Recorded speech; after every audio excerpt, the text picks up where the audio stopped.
I definitely don't believe that learning should stop just because the schools are closed.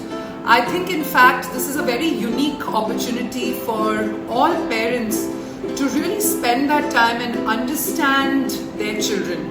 Your home at large has so many aspects in which learning can become exciting. One of the major problems children are going to have is that they're going to find the pen paper studying routine extremely boring. And I think it is up to all of us and our creativity on how we use resource materials around the house to teach concepts to children and to reinforce learning. What you actually want to do is work on the concepts, because you will be leading the education for your child. So how is it that you can kind of work on music and movement, putting on songs for them? How can you introduce numeracy concepts, mix it up with a lot of physical play? How can you read a lot of stories, read a lot of books, play games which show contrast, teaching English vocabulary? So home learning is definitely not going to stop.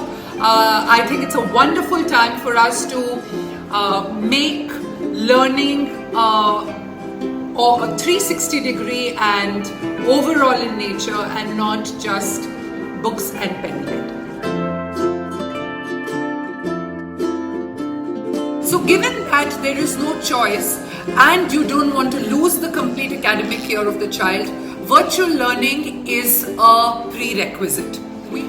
Point number 2 is that all virtual learning is not bad. Okay, it is proven that when you have multi-sensorial exposure to learning. So for example, when your little child is doing an activity on an app, the sound, the sights, the pop, it is very engaging, and your child is likely to do that activity a lot more than if you ask the child to do it on pen and paper. So let us not undermine all aspects of virtual learning. There are definitely a lot of positives. We need to kind of try and see how can we make it easy for children, give them breaks, maybe every half an hour, shut down the screen, maybe get screen shields to help children, maybe wear plastic glasses. These are some of the things that you can do, and try and see if the entertainment, if the education can't be cut down, how can you cut down on the entertainment from the screen?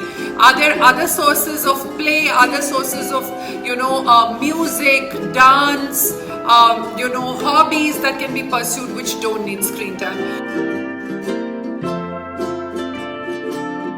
So what I would actually suggest is you do everything that is the opposite of your regular routine at home. For example, if your children usually had a study table and a particular room in which they sat in, I would actually say mix it up. So for example, you can, I would maybe read stories near the window, or maybe your math activities can be done while you're cooking in the kitchen, or you use your puja area or your mandir area to do some other kind of activities. The second thing is try and see if you can make it interesting by adding music, adding a few snacks to it. Can they also use physical activity while learning?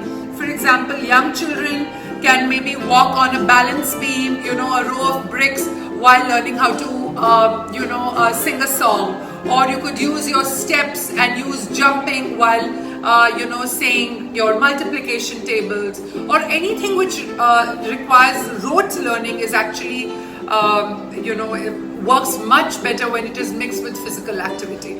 I think as parents now we understand how difficult this area is, but if there's a balance we can maintain, that will help see this difficult period in the next few months through.